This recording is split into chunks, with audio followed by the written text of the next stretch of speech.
Et je suis tellement content de vous retrouver encore cet après-midi ou bien cette nuit, dépendamment de où vous nous suivez. Je crois vraiment que encore aujourd'hui, ton amour pour Dieu sera alimenté et intensifié au nom de Jésus-Christ. Quelle joie de vous retrouver, quelle joie de vous retrouver. Et je vous salue tous au nom du Seigneur Jésus-Christ. Et j'espère que vous pouvez tous m'entendre. Vous me donnez un coup de pouce. Si vous m'entendez bien, me donnez un coup de pouce. Waouh, waouh. Nous allons passer des bons moments dans la présence de Dieu. Et je crois vraiment que nous allons sortir d'ici enflammés d'amour pour Jésus-Christ, l'époux. Je crois vraiment cela. Et vraiment, ma prière est que, au-delà de ce qu'on fait ici, vraiment qu'on grandisse à devenir un mouvement dans le corps de Christ pour vraiment aider des milliers à connaître ce grand amour. C'est pour ça vraiment que si vous le pouvez, rejoignez-moi à Abidjan, Côte d'Ivoire. Nous avons un séminaire là-bas. Je ne me rappelle plus très bien les dates, mais je pense que c'est à la fin du mois de mai, si je ne me trompe pas. C'est à la fin du mois de mai. 4 jours, je crois, de séminaire. À la fin du mois de mai, le thème du séminaire, c'est radicalisme. Radicalisme qui veut dire être transformé radicalement. Voilà, un changement radical. La connaissance, l'amour de Dieu peut t'impacter à un point où tu es transformé radicalement. Je pense que le salut nous donne l'accès à cette transformation-là. Et la connaissance de l'amour de Dieu nous amène à un autre niveau. Et donc, vraiment, je vous encourage à me rejoindre à Abidjan. Est-ce qu'il y a quelqu'un qui est d'Abidjan ici parmi vous? Y a-t-il quelqu'un d'Abidjan parmi vous? Si vous êtes d'Abidjan, signalez-moi. Je veux voir s'il y a ceux qui sont d'Abidjan. Si vous êtes de la Côte d'Ivoire, à Abidjan, faites-moi signe. L'Etarabasata. Merci Seigneur. En tout cas, rejoignez-moi. Vous verrez les dates tout à l'heure. Ça sera des très bons moments en Côte d'Ivoire. Mais sinon, nous sommes ici et n'oubliez pas, vous savez que nous avons notre retraite, la tente. Waouh, j'étais vraiment waouh. Les places se remplissent. Je crois qu'on sera obligé d'augmenter l'espace sur Zoom parce que les places se sont vraiment remplies. On aura vraiment de temps formidable. Si tu ne t'es pas encore enregistré, fais-le vite.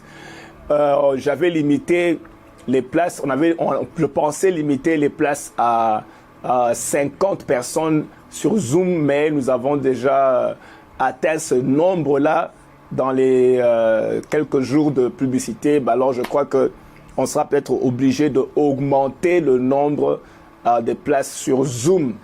Vraiment, je vous encourage de vous enregistrer rapidement. On va voir si on peut augmenter encore quelques places. Alors faites-le. Rapidement, faites-le et ne ratez pas ces moments glorieux. Ça sera des moments glorieux. Garance Pénique, que Dieu vous bénisse. Marc Yorick, que Dieu vous bénisse. Francine Moukamanzi, que Dieu continue à vous bénir abondamment. Annabelle Senda, sois bénie ma fille. Aujourd'hui, c'est un grand jour. C'est un grand jour. Vraiment, je célèbre aujourd'hui un grand jour. Une des amoureux de Dieu à New York a eu un bébé aujourd'hui et elle m'a nommé. C'est ce qu'on dit, nommer ou donner le nom. Je ne sais pas comment on dit ça. Je demande à la tech. Ils sont toujours mes connaisseurs là-bas. Qu'est-ce qu'on dit? Voilà. Shalom Hélène. Shalom. Soyez bénis Hélène. Oui, donc aujourd'hui c'est un très grand jour. Donc il y a une famille des amoureux de Dieu Et ils m'ont, je crois qu'on dit, on m'a nommé ou m'ont donné le nom. En tout cas, je ne sais pas comment vous dites ça. Qu'est-ce qu'on dit, vous les francophones là-bas? On a fait quoi? Vous avez un homonyme. Voilà, j'ai un homonyme. Voilà. J'ai un homonyme aujourd'hui. Waouh, quelle joie. J'avais envie de sauter dans l'avion et vite partir à New York. Mais bon, c'était pas possible. Donc, j'irai les voir plus tard. Mais donc, c'est ça. J'ai un homonyme. Waouh. Waouh. C'est formidable. Waouh, yes. C'est vraiment une bonne nouvelle. Voilà. On l'a nommé après moi. Voilà. On l'a nommé voilà. C'est après moi qu'on l'a nommé. N'est-ce pas que c'est formidable? Je trouve ça formidable. Oui, c'est vraiment formidable. En tout cas, donc voilà les bonnes nouvelles. Nous nous retrouvons du 11 au 13. La semaine prochaine, déjà, on commence. Si vous pouvez mettre quelques temps à part pour ce temps de retraite, en profiter pour vraiment être avec le Seigneur Jésus-Christ, je crois que vraiment, nous n'allons pas sortir de là les mêmes. Je vous vraiment demande de prendre quelques jours, de mettre à part toi et Jésus-Christ. Et on passera le temps ensemble. Voyons ce que Dieu va faire. En tout cas, nous nous attendons à des grandes choses pendant ce temps de retraite. Comme je l'ai dit, on sera obligé d'augmenter un peu quelques espaces, augmenter un peu l'espace sur Zoom parce que on avait prévu pour 50 personnes, mais là, nous avons déjà atteint ce chiffre-là. Et donc, dans le temps qui nous reste, je crois que ça va dépasser ça. Et donc, peut-être, je suis en train de voir une centaine de personnes sur Zoom. Donc, allez-y vite et enregistrez-vous si vous ne l'avez pas encore fait. Que Dieu vous bénisse abondamment. Ok, nous allons partager, nous allons partager les mystères de Dieu. La parole qui nous donne la vie et nous affranchit. Et cet après-midi, ma prière est que tu ne restes pas la même personne, que tu sois affranchi par la puissance de Jésus-Christ de Nazareth. Sa parole est puissante pour te changer complètement. Ça veut dire que ton état, ta condition, ta situation ne doit pas rester la même. Il a, par la parole qui va sortir aujourd'hui, assez de puissance pour te déménager de là où tu es. Comme ça, tu peux atteindre un autre niveau. Vraiment, tu dois réclamer un déménagement. Déclare cela, déménagement. Tu veux un déménagement. Quitter là où tu es et passer à un autre niveau. Et donc, tous les jours avec Jésus, c'est un jour de déménagement. Il n'a pas l'intention de te laisser là où tu es. Et donc, ma prière pendant ce temps, au nom de Jésus-Christ, je prie, Père, partout où je suis suivi, laisse que ta main agisse avec puissance et gloire pour nous bouger, nous faire quitter de là où nous sommes à un autre niveau de gloire. Je prie pour tous ceux qui écoutent maintenant. Père, laisse que les oreilles spirituelles s'ouvrent, les yeux spirituels s'ouvrent pour une autre dimension au nom de Jésus-Christ. La vérité que nous connaissons, c'est la vérité qui nous affranchit. Aujourd'hui, mon Dieu, il y aura un affranchissement, il y aura la liberté, mon roi, au nom de Jésus-Christ. Merci pour la connaissance de ta parole qui a franchi. Au nom de Jésus-Christ, reçois la gloire, Père. Nous aimons ta présence et nous t'aimons. Tu es là et tu remplis les maisons. Partout où je suis suivi, tu remplis les maisons, mon Dieu. Et répare, mon roi, les brèches. Là où il y a, mon Dieu, des situations, tu les répares et les résous. Au nom de Jésus-Christ. Merci, car rien n'est impossible à toi. Au nom de Jésus-Christ. Amen. Amen. Déménagement. Voilà. Nous sommes en train de parler du plus grand amour. L'amour de Dieu, comment le comprendre? Par où tu commences pour comprendre l'amour de Dieu? Et un des endroits où tu peux étudier l'amour de Dieu, c'est le pardon de Dieu, comprendre le pardon de Dieu. La Bible dit que c'est lui qui... le passage dit, celui qui couvre une faute recherche l'amour. Celui qui couvre une faute recherche l'amour. Proverbe chapitre 17, verset 9. Autrement dit, Dieu, pour nous prouver son amour, il nous pardonne. Donc le pardon est un endroit où tu peux vraiment étudier l'amour de Dieu et le comprendre. Et donc nous allons vraiment étudier ça. Pour continuer à comprendre l'amour de Dieu, nous allons étudier le pardon de Dieu. Un domaine mystérieux pour beaucoup de gens parce que nous ne comprenons même pas l'amour de Dieu. Beaucoup de gens ont des problèmes de croire que Dieu les aime parce qu'ils ont le problème de croire que Dieu les aime parce qu'ils ne peuvent pas ressentir cet attachement-là envers Dieu. En fait, ils souffrent justement du problème de rejet, le problème de rejet. Et j'ai essayé d'expliquer la fois passée que le rejet, c'est le plus grand problème qui handicape la vie de beaucoup de chrétiens. Beaucoup de chrétiens souffrent de ce problème de rejet. Et j'ai défini le rejet comme étant le sentiment de ne pas être désiré. Le sentiment de ne pas être désiré. Suivez-moi très bien, je vais entrer dans 2-3 choses qui vont nous aider. Je crois vraiment que la majorité des chrétiens souffrent du problème de rejet. Et comme j'expliquais, le problème, le rejet, c'est le sentiment de ne pas être désiré. Et même si tu te sens désiré, tu ne te sens pas désiré à 100%. C'est comme si tu penses que sur ton tableau, ton tableau est beau, mais il y a une tache noire quelque part. Et c'est cette tache noire-là qui dérange.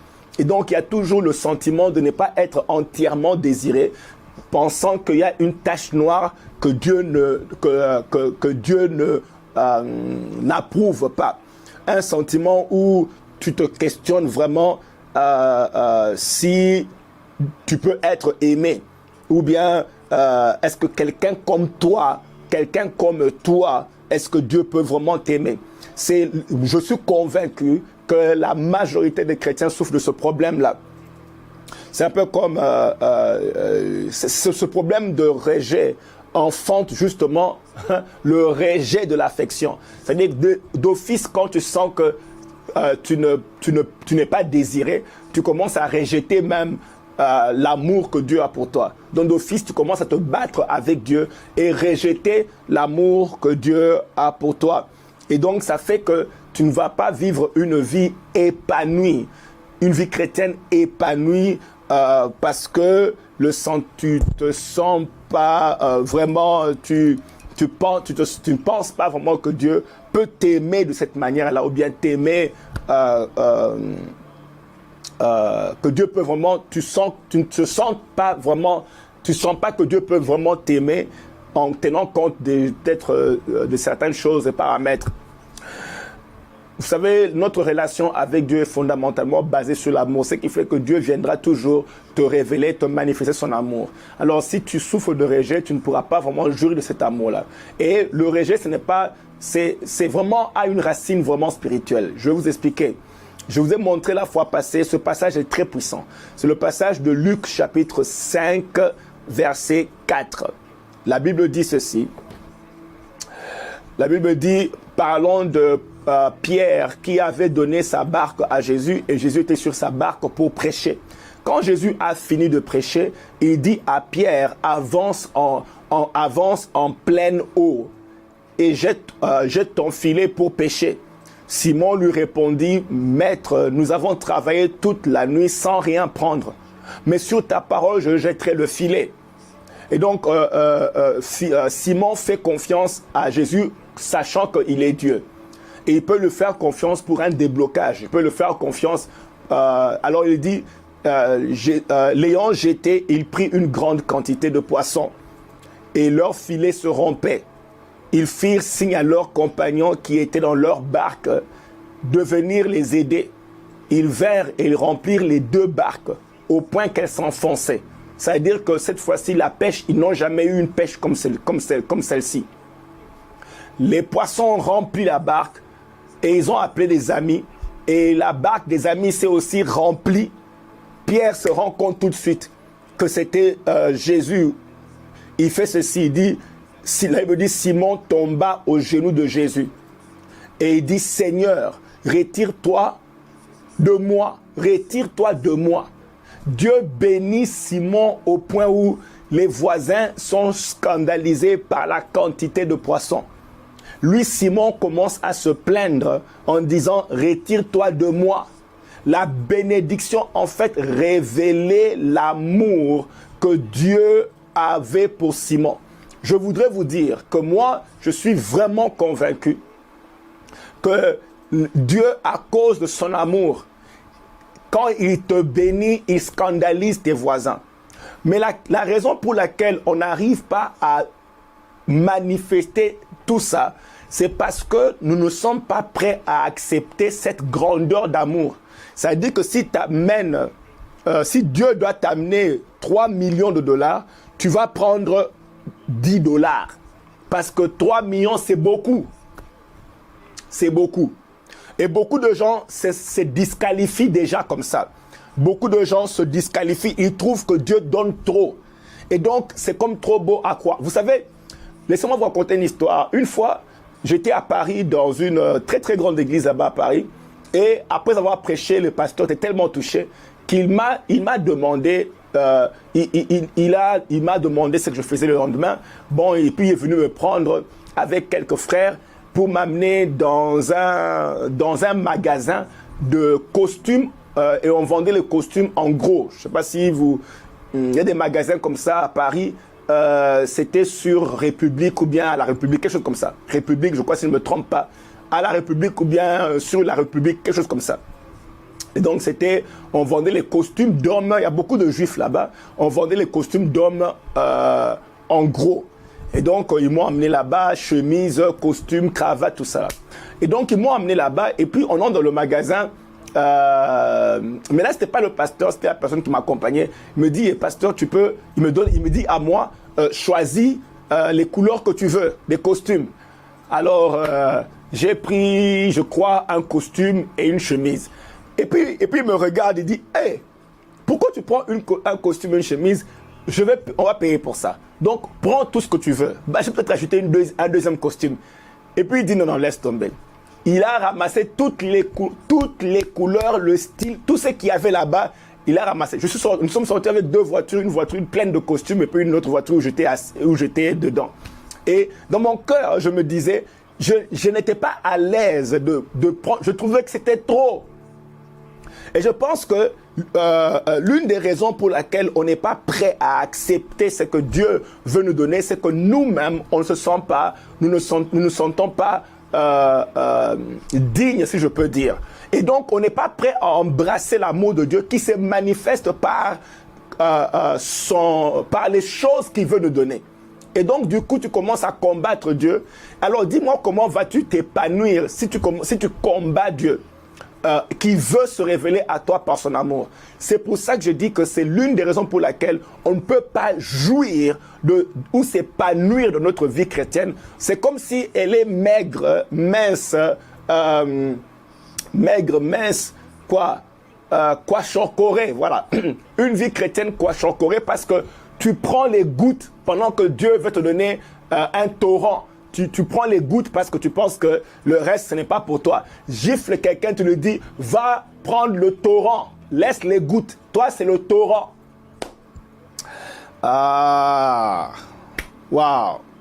Donc, on a difficile à accepter l'amour que Dieu nous donne. Dis à quelqu'un, va prendre le torrent. Ta portion, c'est un torrent. Ce n'est pas des gouttes d'eau, c'est tout un torrent. Et donc, Jésus maintenant bénit Pierre avec des poissons au point où la barque de Pierre, ça devient insupportable. Tu imagines ton compte en banque ne peut plus supporter la quantité de bénédiction. Alors, Pierre maintenant n'arrive pas. Pierre maintenant est scandalisé et il dit à Jésus, retire-toi de moi. Il dit à Jésus, retire-toi de moi. Il n'est pas confortable avec ce degré d'amour. Il dit à Jésus, retire-toi de moi. Mais pourquoi il dit ça à Jésus? Qu'est-ce qui pousse Pierre à dire à Jésus, retire-toi de moi? Qu'est-ce qui le pousse à dire cela? Pourquoi est-il inconfortable? Lui-même, Pierre donne la réponse. Il dit, parce que je suis un homme pécheur. Il dit, comme je suis un homme pécheur, je ne mérite pas ce degré d'amour, ce degré d'attention.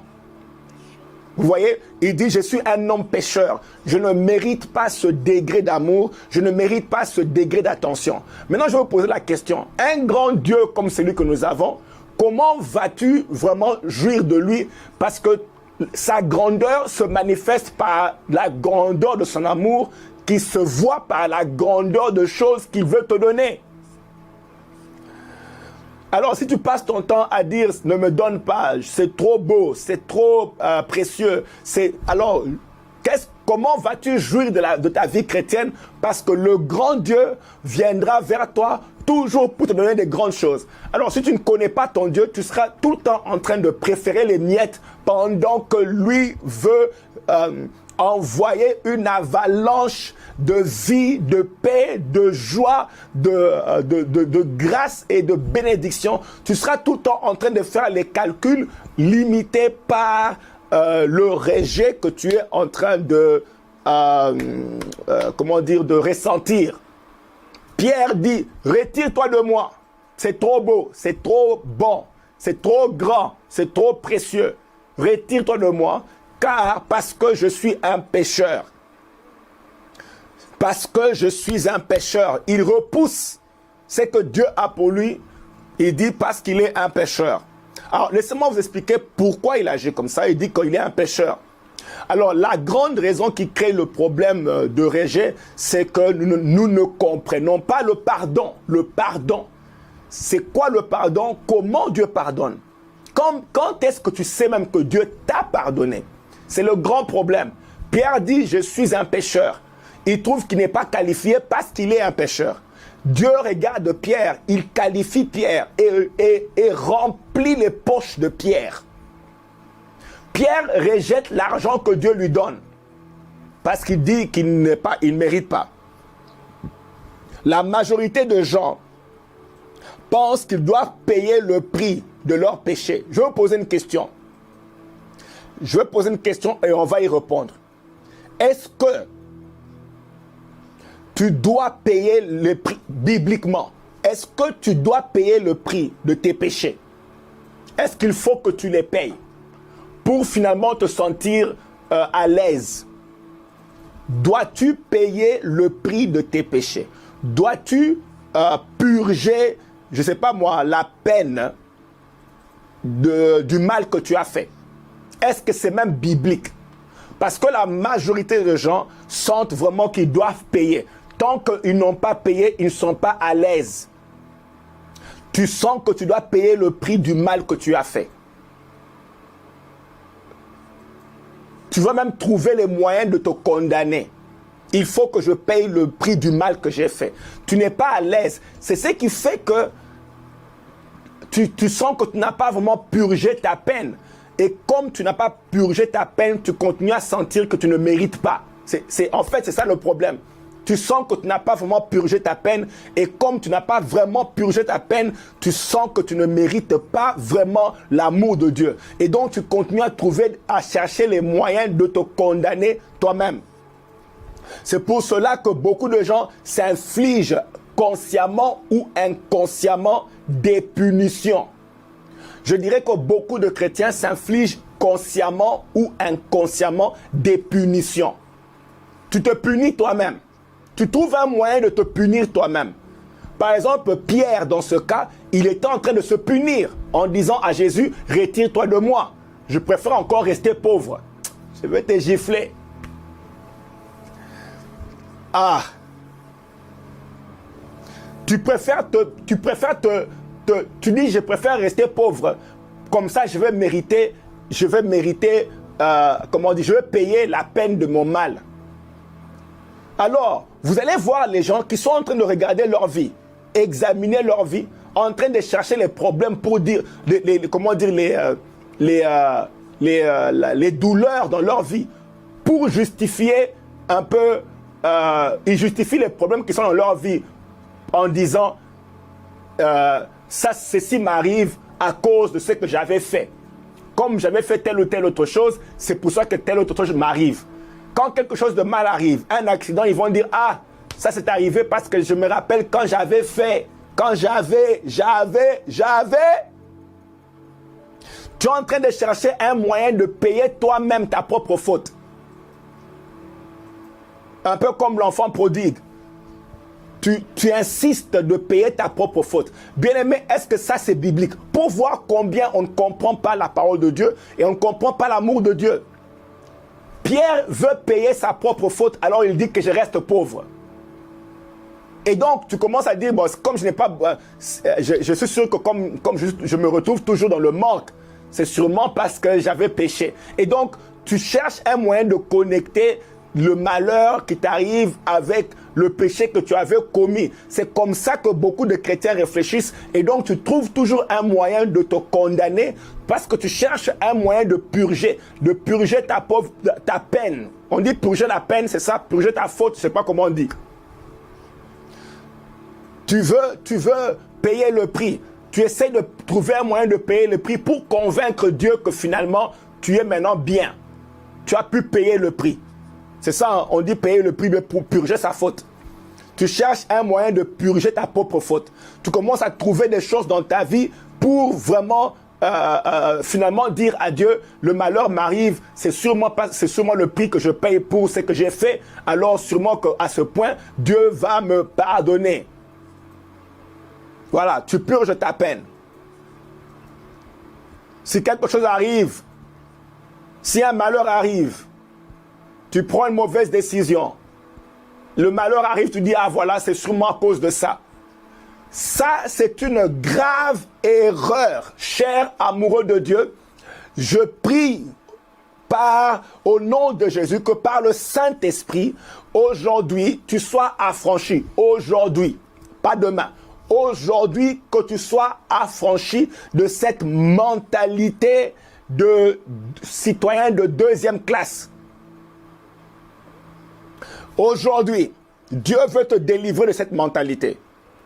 Dieu n'a pas l'intention de te faire payer ou bien de te faire payer ton péché et de te faire purger ta peine. Non. Je ne sais pas où est-ce qu'on a eu ça. Je ne sais pas d'où ça vient.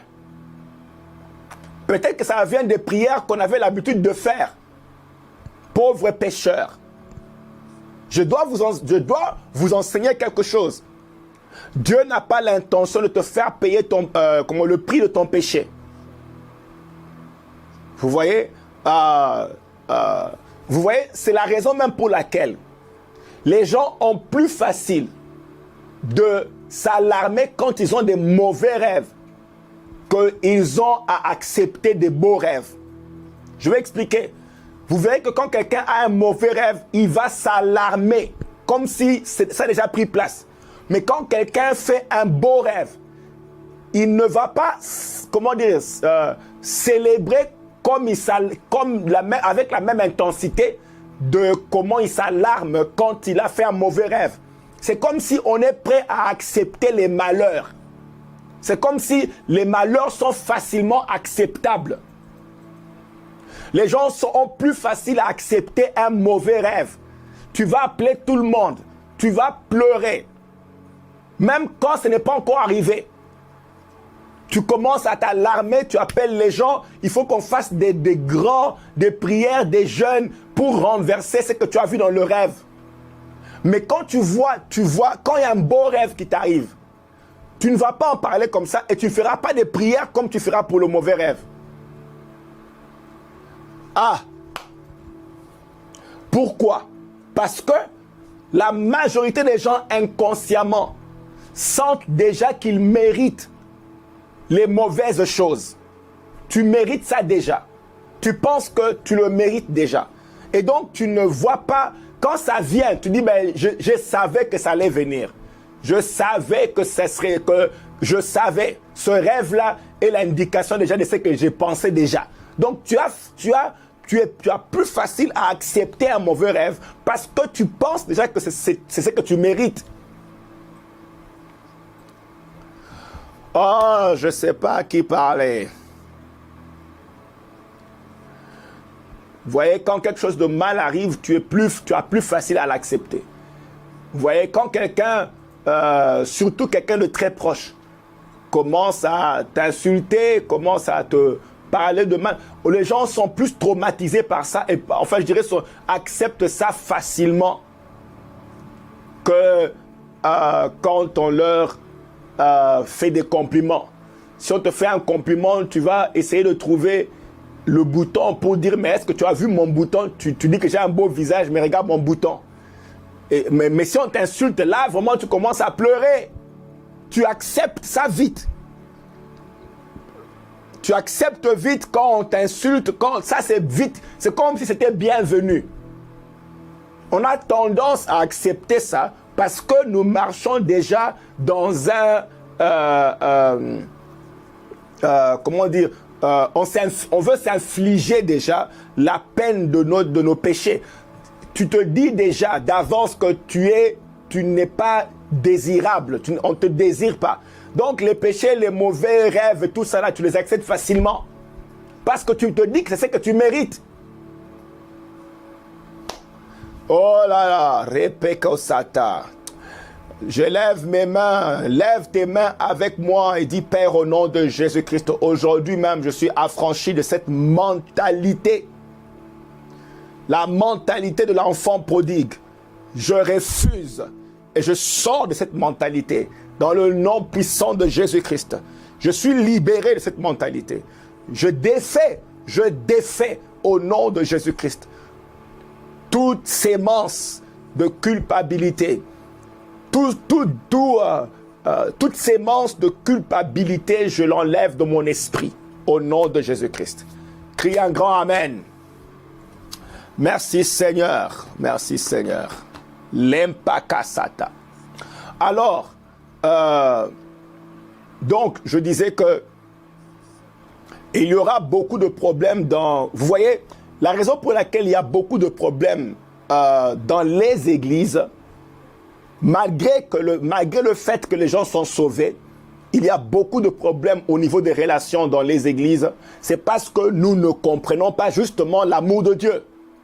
Cette tendance à croire que tu dois purger la peine de tes péchés, tu vas aussi la projeter sur tes frères et sur tes sœurs. Dès que tu vois que ton frère et ta sœur a péché, tu vas te rassurer que lui aussi paye la peine de ses péchés. Parce que tu crois que c'est comme ça que Dieu pense. Et donc tu vas projeter cela sur ton frère, sur ta sœur. Insister que lui aussi paye le prix de ses péchés.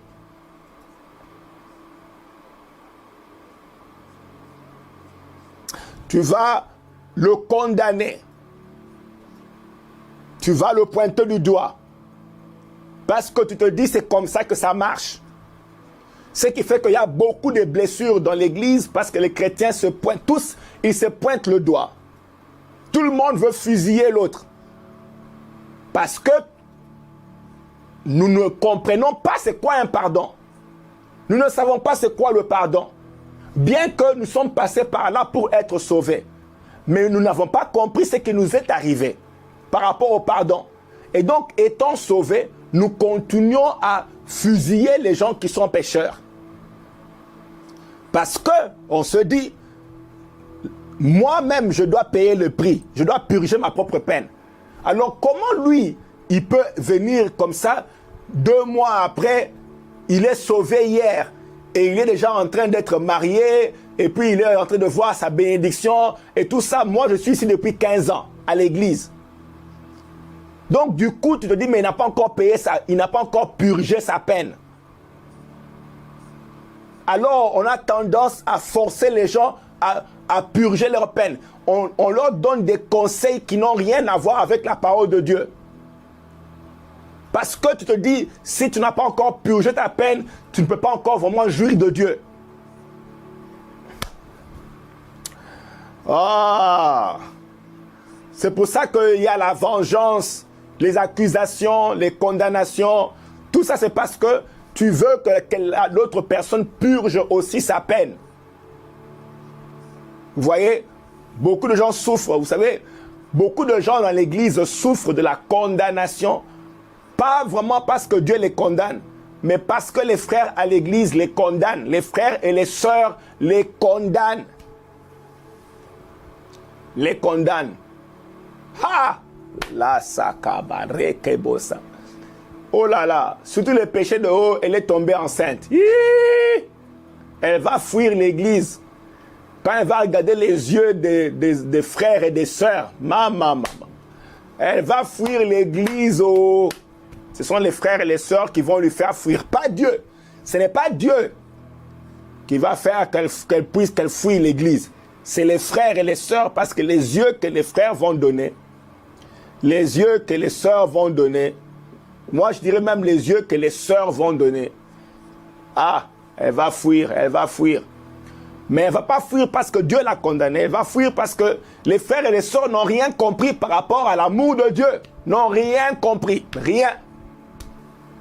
Bien qu'eux-mêmes en ont bénéficié. Vous voyez? Vous voyez? Maintenant, la question, c'est que est-ce que tu dois payer le prix du mal que tu as fait? Est-ce que c'est biblique? Est-ce que c'est comme ça que Dieu voit cela? Chers chrétiens, chers amoureux de Dieu, nous devons réfléchir et comprendre. Est-ce que Dieu exige que tu payes le prix de ton péché? Est-ce que c'est ce que Dieu exige? Comment est-ce que Dieu pardonne? Commençons par là. Quand est-ce que tu sais que Dieu t'a pardonné? Quand? Tu vas aller demander pardon, prier, insister, tout ça là. Alors, quand il t'aura pardonné, comment tu le sauras? Tu entendras sa voix. Quand est-ce que tu sais que maintenant j'ai le pardon de Dieu? Parce que le grand problème, c'est que tu continues à te sentir, tu penses que tu sens l'odeur de ton péché. Comme Pierre, tu dis à Jésus, merci, c'est trop de bénédictions, je ne le mérite pas parce que je suis pécheur. Et tu continues à faire les prières de pauvres pécheurs. Alors, quand est-ce que finalement tu seras pardonné?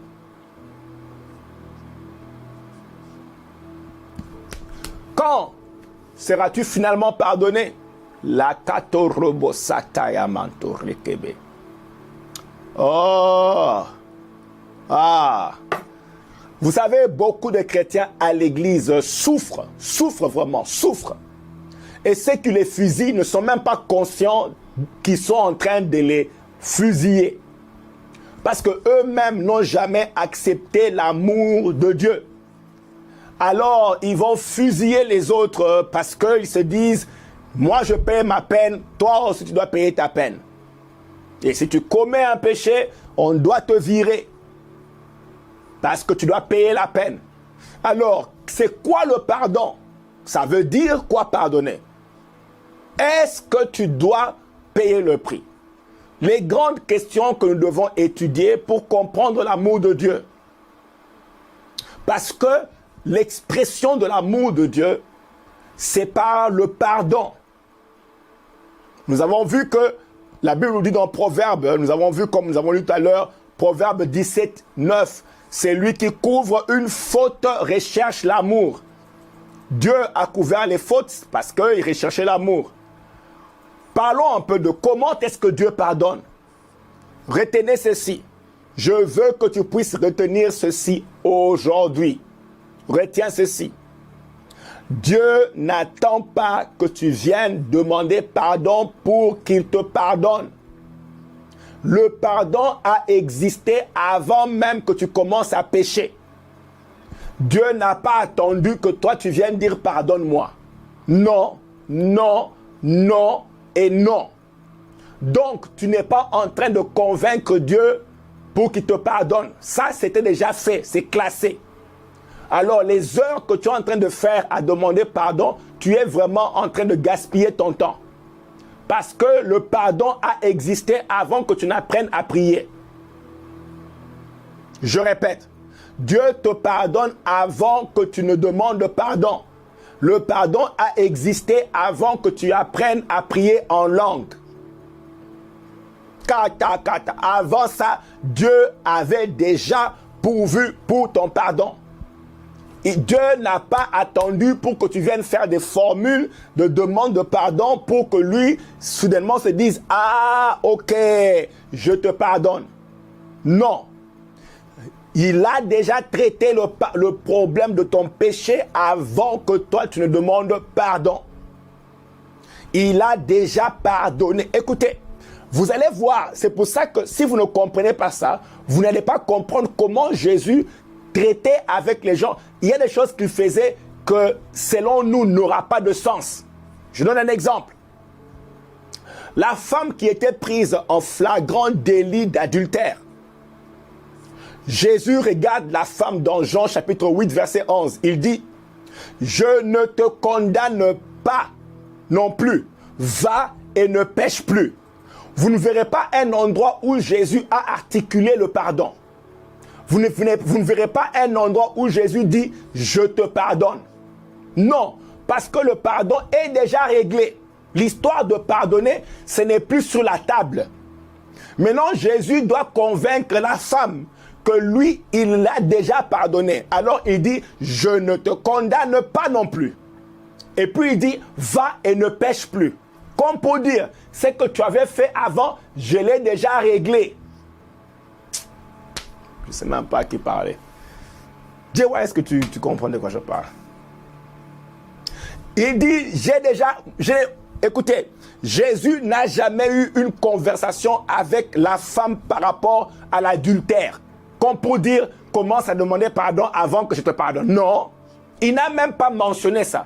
Il a seulement dit, je ne te condamne pas. Comme pour dire, je sais ce que tu as fait, je sais que tu as péché, mais moi, je ne tiens pas ça en compte. Pourquoi? Parce que j'ai déjà réglé ce problème-là. Alors, il regarde la femme, il dit, comme ça c'est réglé, je ne te condamne pas. Ou bien, je ne te fais pas payer le prix de ton péché. Ou alors, tu n'as pas à purger ta peine. Pourquoi? Parce que j'ai déjà réglé ça, c'est déjà réglé. Alors il dit, va et ne pêche plus. Comme pour dire, ton assiette a été nettoyée. Ton assiette est propre. Eh, les massakaya. Si tu m'as compris, donne-moi un amen violent. Donne un amen très violent. Envoie-moi un amen violent. Un amen enflammé. Ah. Lebo sakata. Donne-moi un amen vitaminé. Un amen enflammé de feu. Kebo sataya. Oh Seigneur. Il dit, je ne te condamne pas. Non plus, va et ne pêche plus. La femme, écoutez bien aimé, vous voyez ce qui est encore plus compliqué pour nous de croire et de comprendre. C'est que la femme n'a même pas ouvert la bouche pour demander pardon. Ça, c'est encore plus compliqué. Jésus est en train de pardonner quelqu'un qui n'est pas en train de demander pardon. Mais attendez, c'est dans votre Bible, non? Jésus est en train de pardonner une personne qui n'est pas en train de demander pardon. Parce que le pardon de Dieu ne dépend pas de toi. Ah. Oh là là, là là là là. Le pardon de Dieu ne dépend pas de toi. Le pardon existe, que tu demandes pardon ou pas, ce pardon est là. Il existe. Il n'a pas besoin d'attendre que toi tu dises pardonne-moi. Le pardon existe. Donc, c'est une provision qui n'a pas besoin d'attendre que toi tu demandes pardon ou pas. Et donc, la femme maintenant, oh là là, le pardon est là. Dieu n'a pas, la femme n'était pas en train de demander pardon. Et Dieu a toujours agi de cette manière ici. Il était en train de couvrir le péché de Adam et Ève pendant que Adam et Ève étaient en train de se défendre et de trouver et de se justifier. Adam et Ève sont en train de se justifier. Dieu, lui, est en train de couvrir leur péché. Il couvrait le péché des gens qui se justifiaient. Hey! Ça, c'est quel genre de Dieu? Est-ce que tu connais même le Dieu que tu as? Regardez comment il agit. Kasarabakasata. Il dit, je ne te fais pas payer. Il dit, je ne te fais pas payer le prix. Mais à quel moment l'a-t-il pardonné? Quand est-ce qu'il a pardonné cette femme? Parce qu'il a seulement commencé à parler de « je ne te condamne plus ». Mais quand? Vous voyez, dans la plupart des cas, la condamnation vient des hommes, pas de Dieu. Je le répète, quand les gens se sentent condamnés, c'est eux-mêmes qui se condamnent, ou bien c'est les yeux des autres et le doigt des autres qui les condamnent. Dans le cas de la femme, ce n'était pas Jésus qui condamnait, c'était les pharisiens, les sadducéens et tout le groupe là. Le groupe qui a amené la femme à Jésus, c'est ce groupe-là qui condamnait la femme. C'est le groupe qui connaît la femme. Ce n'était pas Jésus. Donc, deux fois, on se sent... pourquoi? Parce que ce groupe-là, pour eux, tu dois purger la peine de ton mal. Ils ne voyaient pas comment quelqu'un peut partir libre. Donc, leur religion pousse à formuler des lois pour que les gens payent leur... purgent leurs fautes. Moi, on ne va pas m'accepter dans certaines églises. Franchement, si je pars, on ne va pas m'accepter. Parce qu'il y a des règles que moi, je demanderais qu'on arrête. Oui. Il y a des règles que moi, je demanderais qu'on arrête.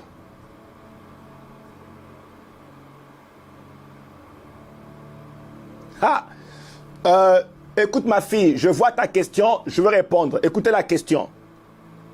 Si le pardon est une provision, nous reste-t-il seulement de confesser à Dieu nos péchés et ne plus lui demander pardon? Je vais y arriver. Très bonne question. Mais revenons un peu à ce cas ici. La femme ne demande pas pardon. Les hommes veulent la condamner. Écoutez, je vais vous montrer quelque chose qui va vous choquer. Est-ce que vous êtes prêts? On est prêts? Je voudrais vous montrer quelque chose qui va vous choquer. J'espère qu'on est prêts. Ok.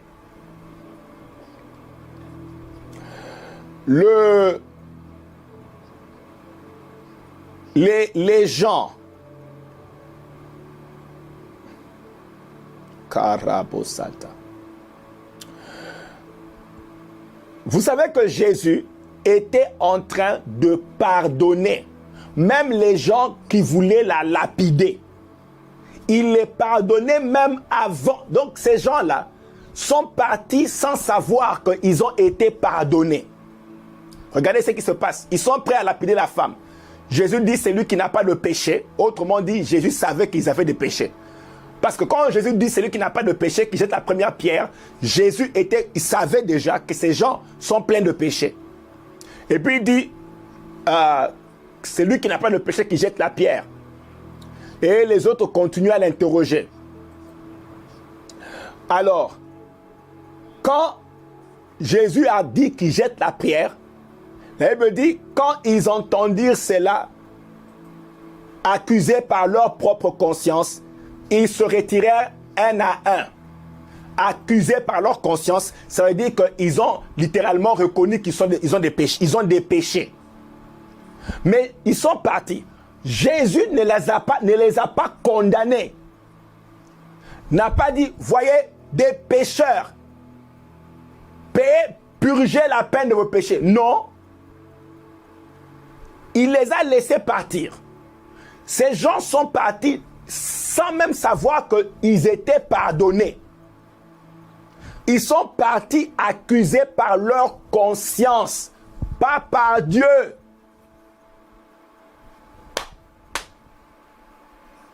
Leur conscience les a accusés, mais Dieu ne les a pas accusés.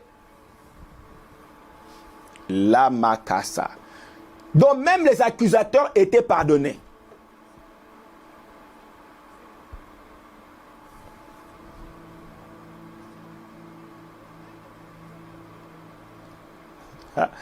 Oh là là, je vois toutes vos questions. Peut-être qu'il faut que j'évolue pour que vous puissiez comprendre. Ils comprennent d'abord le concept. Je vois que beaucoup d'entre vous, votre théologie commence à basculer. Vous essayez de rattraper quelques versets pour essayer de tenir vraiment à votre façon de voir. Et j'ai pris que votre théologie soit complètement basculée. Parce que ce que je vous dis est dans votre propre Bible. C'est dans ta Bible ce que je vous dis maintenant.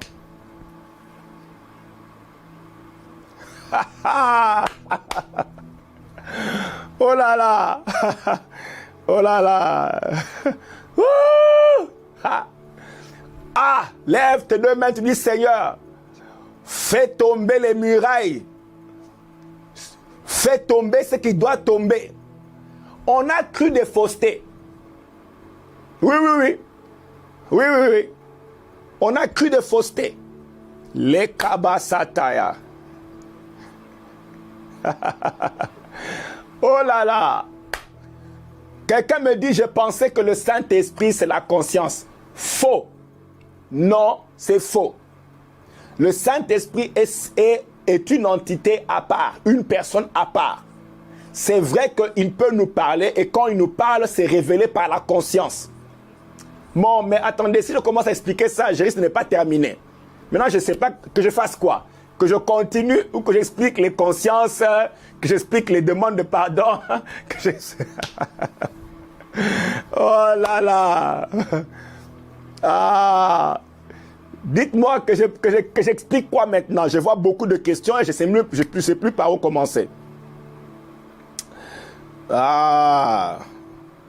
Oui, le Saint-Esprit le Saint-Esprit parle et nous entendons sa voix par notre conscience. Mais ça ne veut pas dire que la voix de ta conscience, c'est la voix du Saint-Esprit. Non. Ta conscience peut réfléchir et penser à beaucoup de choses. Mais la voix du Saint-Esprit n'est pas automatique. La voix de ta conscience n'est pas automatiquement la voix du Saint-Esprit. Pas automatiquement.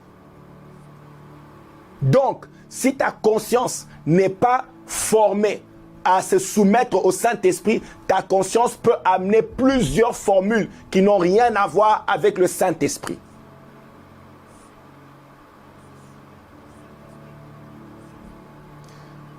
Bon, en tout cas, je ne sais pas si ok, là maintenant je ne sais plus, il y a trop de questions. Ok. Ok, je vais essayer d'avancer. Je vais vous poser une question. Je vous pose cette question. Vous connaissez l'histoire du paralytique qui était introduit dans la salle où Jésus était. Il était sur le lit, porté par ses 4 amis qui ont fait le trou dans la toiture et l'ont glissé et l'ont déposé devant Jésus. Vous connaissez l'histoire. Jésus-Christ regarde le paralytique et il dit « Mon enfant, tes péchés sont pardonnés. » La question maintenant est celle-ci. Quand est-ce que cet homme-là avait demandé pardon?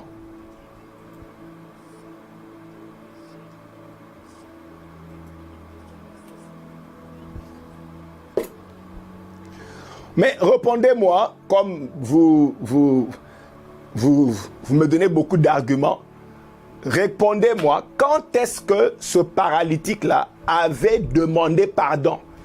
Je me demande même si le paralytique était conscient qu'il devait demander pardon. Il était venu pour la guérison. Et peut-être que lui-même, il ne savait même pas qu'il y avait besoin de péder. Ah, je vous dis, je ne sais même pas. Ah! Il était là en train de regarder Jésus et Jésus le regarde. Il pardonne quelqu'un qui n'a pas demandé pardon. Je ne pense pas qu'on a compris c'est quoi le pardon. Alors on n'a pas compris. Regardez Jésus qui est en train de pardonner quelqu'un qui n'a pas demandé pardon. Et nous, on est ici en train de faire 2 jours de jeûne et prière pour demander pardon pendant toute une journée. Pardon et pardon, pardon, pardon et pardon. Pardonne-moi Seigneur, pardonne. Tu es en train de demander pardon, pardon. Ici, il y a quelqu'un qui est là assis devant Jésus et Jésus le regarde, il dit, tu es pardonné. Tous tes péchés sont pardonnés.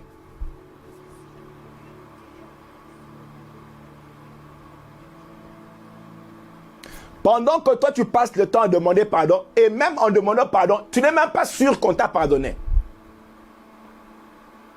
Et s'il lui demande pardon sans... Ah, Seigneur. Ah, lève ta main droite, tu dis, Seigneur Jésus, j'ai besoin de délivrance. Enseigne-moi, enseigne-moi. Je dois être émancipé par la connaissance de la vérité. Aujourd'hui, j'accepte la vérité et je suis affranchi. Au nom de Jésus-Christ. La prasebokata. Ah.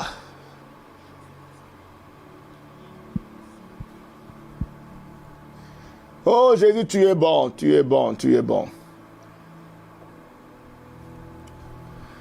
Parlons de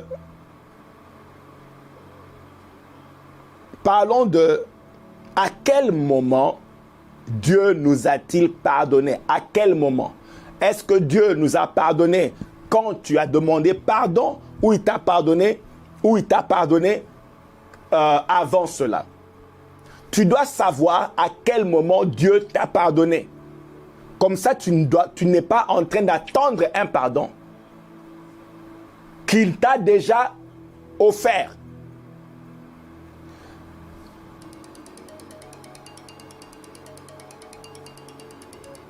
Qu'il t'a déjà offert.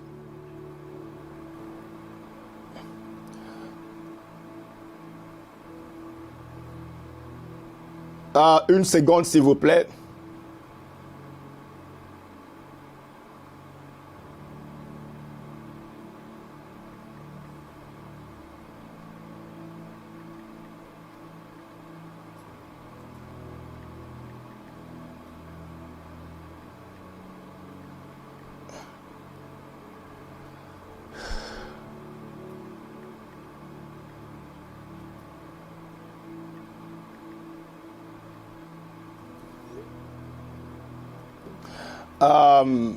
Désolé, voilà. Donc je disais que tu dois savoir à quel moment Jésus t'a pardonné. C'est à quel moment? Quand est-ce qu'il t'a pardonné? Tu dois connaître le moment. Ok. Jésus nous a pardonné à la croix. C'est à la croix que Dieu a formulé le pardon.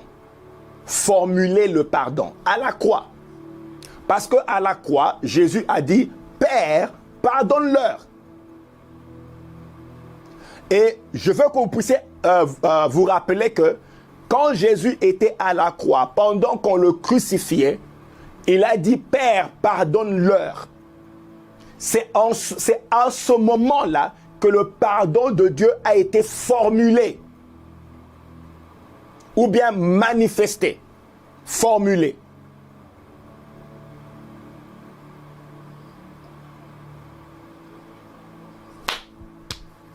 Donc, si Dieu a déjà dit pardonne-leur, pourquoi toi tu sens l'obligation de demander pardon?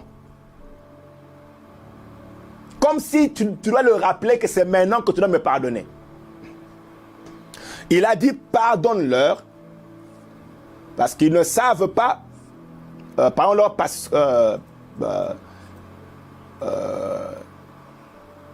oui, et rappelez-vous que quand Jésus pardonnait, quand il a dit pardonne-leur, il a formulé le pardon de Dieu. Mais rappelez-vous que personne en ce moment-là était en train de demander pardon. Donc le pardon est venu comme une provision. Ce n'était pas quelque chose que quelqu'un a demandé. Dieu lui-même a pourvu au pardon. Et il a stocké le pardon pour tous ceux qui veulent l'avoir. Donc ce n'est plus quelque chose que tu dois venir, pousser Dieu à faire.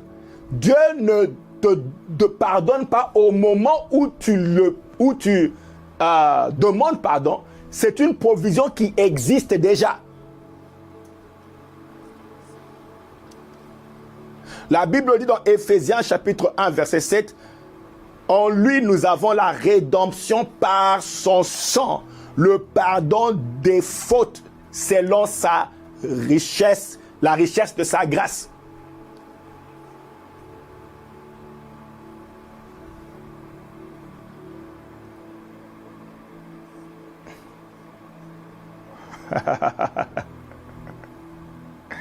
Ouh.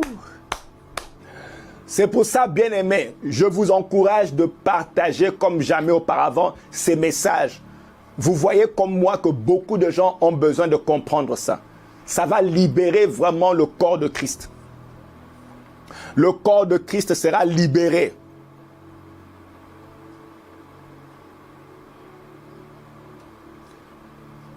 Oui, oui, je sais. Dans le Notre Père.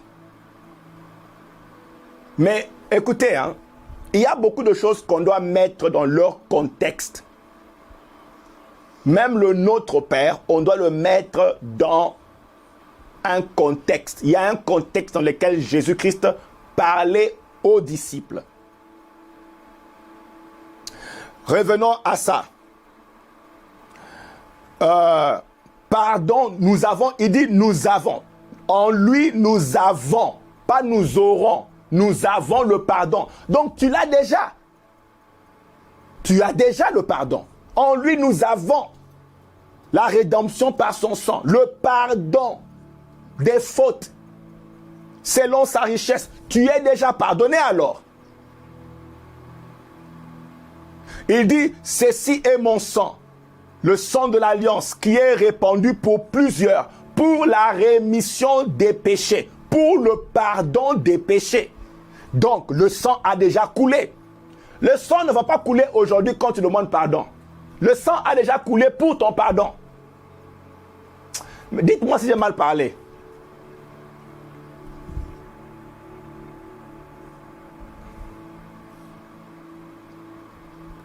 C'est ça même l'amour de Dieu. C'est lui qui couvre les fautes, cherche l'amour. C'est ça l'amour de Dieu. Il couvre tes fautes. En couvrant tes fautes, Dieu est en train de démontrer son amour. Il veut prouver son amour. Il a tant aimé. Et donc, là où tu peux comprendre encore l'amour de Dieu, c'est en voyant comment il t'a pardonné. Il a couvert tes fautes.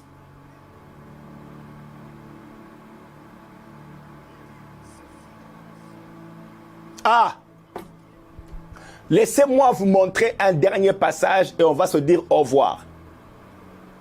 Actes chapitre 26, verset 18. Si le média peut m'aider, je veux que vous puissiez voir ça. Actes chapitre 26, verset 18. Écrivez ce passage-là. Actes chapitre 26, verset 18.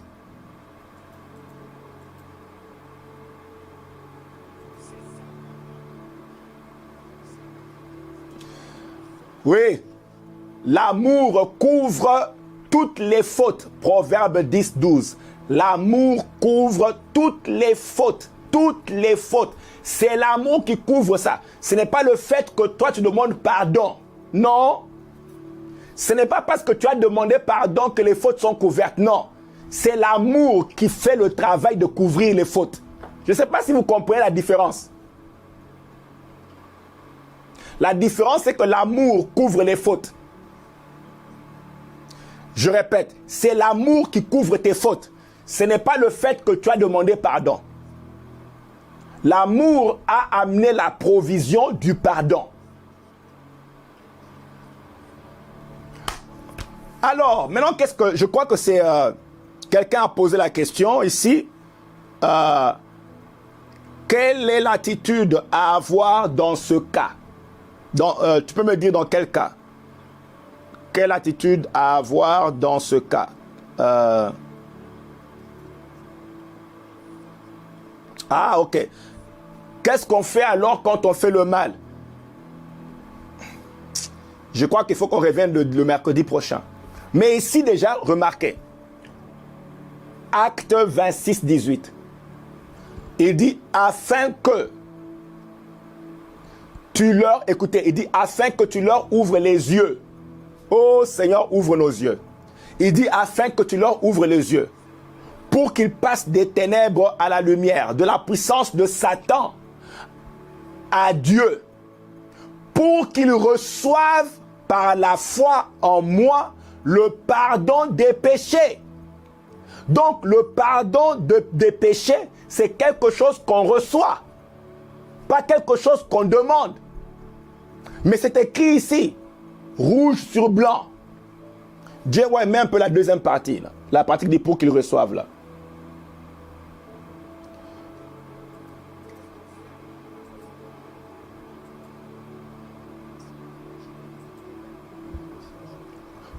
tu as mis pour qu'ils reçoivent. Pour qu'ils reçoivent. On a vu ça? On a vu ça? Pour qu'ils reçoivent. Voilà. Il dit pour qu'ils reçoivent par la foi en Jésus-Christ le pardon des péchés. Pas pour qu'ils aillent demander. Pour qu'ils reçoivent. Le pardon, alors, c'est quelque chose que tu reçois. Ce n'est pas quelque chose que tu demandes. Hey! La makasata. Le pardon, c'est quelque chose que tu reçois. Ce n'est pas quelque chose que tu demandes. Pourquoi tu dois recevoir? C'est parce que le pardon a déjà été stocké comme une provision à laquelle tu as accès par la foi. Tu viens prendre le pardon. Tu ne viens pas demander le pardon. Ok, bien aimé, on va s'arrêter là parce que je vois que ça devient de plus en plus compliqué. On pourra suivre la suite plus tard. Lekomaya Sata. Gloire au Seigneur Jésus. Gloire au Seigneur Jésus. Comment est-ce que tu reçois le pardon? Hein? Ah, Seigneur. Je sais pas. On se voit, on se retrouve le mercredi prochain. Bon, on sera en pleine retraite et on a un autre sujet. Nous avons un autre sujet. Et donc, sache seulement que le pardon, tu pars pour le recevoir. C'est ce que tu dois faire. Tu vas pour le recevoir. Comment est-ce que tu reçois le pardon? Tu reçois le pardon en confessant tes péchés. Tu confesses. 1 Jean 1,9. 1 Jean 1,9. La Bible dit, si nous confessons nos péchés, il est fidèle et juste pour nous les pardonner. Pas si nous demandons pardon. Si nous confessons nos péchés, lui, il est fidèle et juste pour nous les pardonner et nous purifier de toute iniquité. Vous avez compris la formule? La formule, c'est de confesser les péchés. Confesser le péché. Pas demander pardon. C'est de dire, Seigneur, j'ai mal fait aujourd'hui.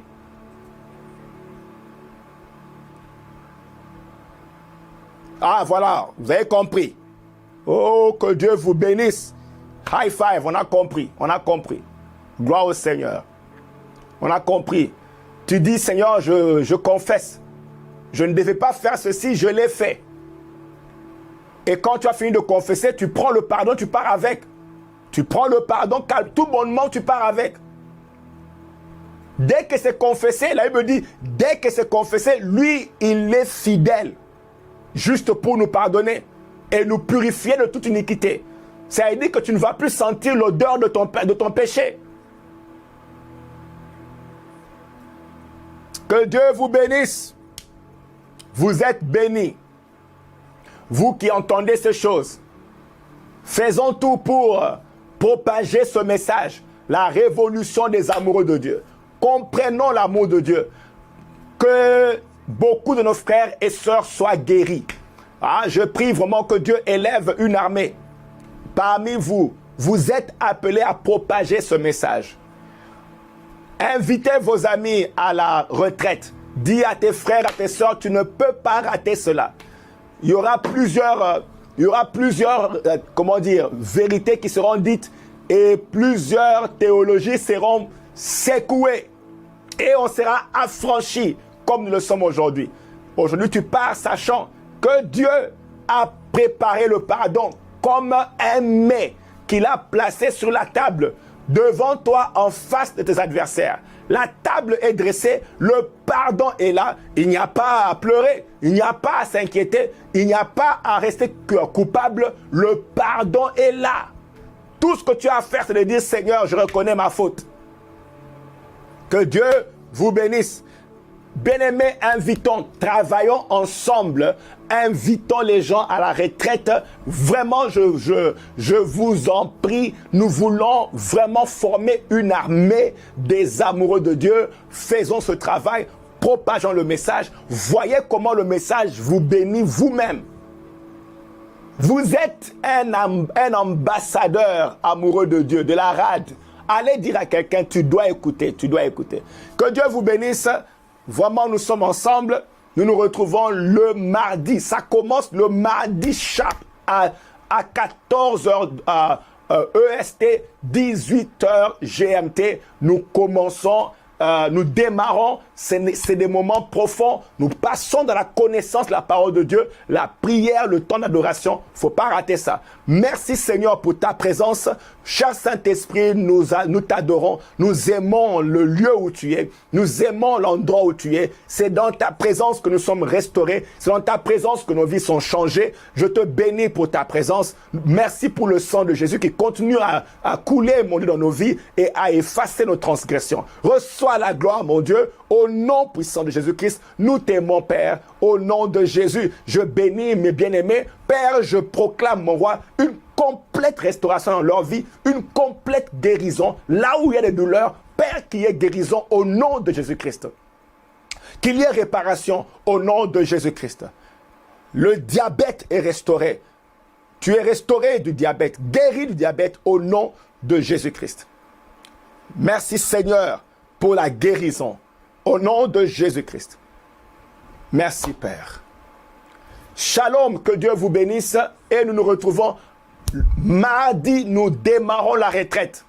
Ah, ça sera glorieux. Que Dieu vous bénisse et nous sommes ensemble. Le ministère, la révolution des amoureux de Dieu vous présente l'attente. 3 jours de retraite sur Zoom sous le thème « Le Dieu du Jardin d'Éden ». Si vous avez soif de plus de Dieu, si vous désirez grandir dans votre intimité et votre amour pour Dieu, cette retraite est pour vous. Rejoignez le pasteur Samuel Kamwanga pour des moments intenses de prière, d'adoration, d'enseignement et de questions du 11 au 13 mai à 14h EST, 18h GMT. Pour toute information et inscription, veuillez consulter notre site internet au www.larad.org ou envoyez-nous un email à laradinfo@gmail.com. Dieu est en train de lever une armée d'hommes et de femmes passionnés, enflammés d'amour pour lui et désireux d'influencer leur génération avec ce même feu d'amour. Faites-en partie. Ne dites pas que vous n'avez pas le temps. Inscrivez-vous dès aujourd'hui, où que vous soyez dans le monde. L'attente, la retraite de tous les amoureux de Dieu.